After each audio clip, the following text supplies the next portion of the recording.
You ask Tiger to solve.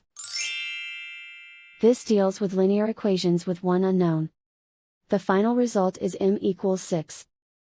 Let's solve it step by step. Simplify the expression. Expand the parentheses. Simplify the arithmetic. Group all constants on the right side of the equation. Subtract 8 from both sides. Simplify the arithmetic.